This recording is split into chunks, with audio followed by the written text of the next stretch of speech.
ওগো, আজ 15টি বছর আমি তোমার মৃত্যু যন্ত্রণা এই বুকের মাঝে চাপা দিয়ে রেখেছি। দুনিয়ার কাউকে বলিনি, এমনকি আমার 2 ছেলের কাছেও প্রকাশ করিনি তোমার হত্যাকারী কে। আজ আমার 2 সন্তান রাজা বাদশা বড় হয়েছে।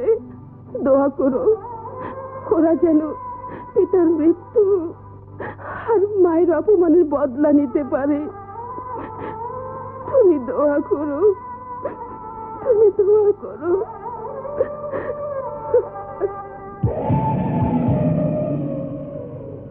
খনি কট্টর নাম আমার, স্বভাবে আমি চামার, কিন্তু তোমার সাথে আমি চামারি করব না, কারণ তুমি আমার লোক।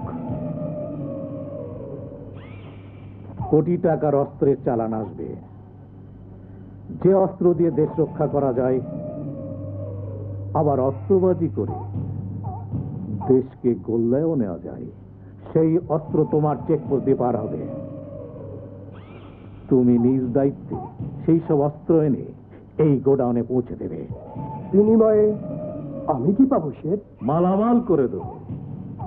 যে থানায় চাকরি করছো তার সামনে তুমি এত বড় একটা দালান গাঁদবে, যেখানে দাঁড়িয়ে নিচে তাকালে থানাটি খুব ছোট্ট মনে হবে। তখন তুমি বুঝবে কত ছোট্ট চাকরি তুমি করতে। চাকরি আমি ছোট করি ঠিকই, কিন্তু কাজ করি বড় বড়। সুতরাং এবার তুমি আমাকে আর ঠকাতে পারবে না। আচ্ছা, হ্যাঁ কট্টর, অতীতে তুমি আমাকে বহু ঠকিয়েছ। এবারে কাজের জন্য মূল্য আমি হাঁকবো। বলো। এই কাজের জন্য আমাকে 20 লাখ টাকা দিতে হবে। 20 লাখ টাকা?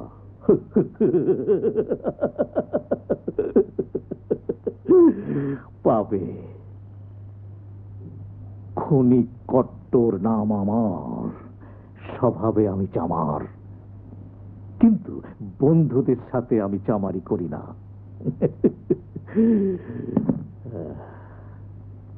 এই নাও অ্যাডভান্স।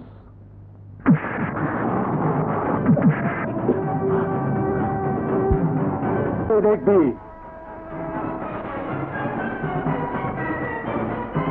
ইন্সপেক্টর বাদশা আইনের পোশাক পরে বেআইনি ঠান্ডা।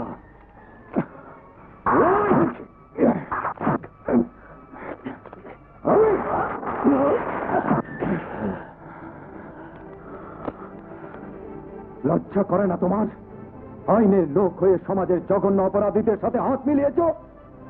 তুমি পুলিশ নও, পুলিশ নামের কলঙ্ক। Sorry sir. খুলে ফেলো এই পোশাক।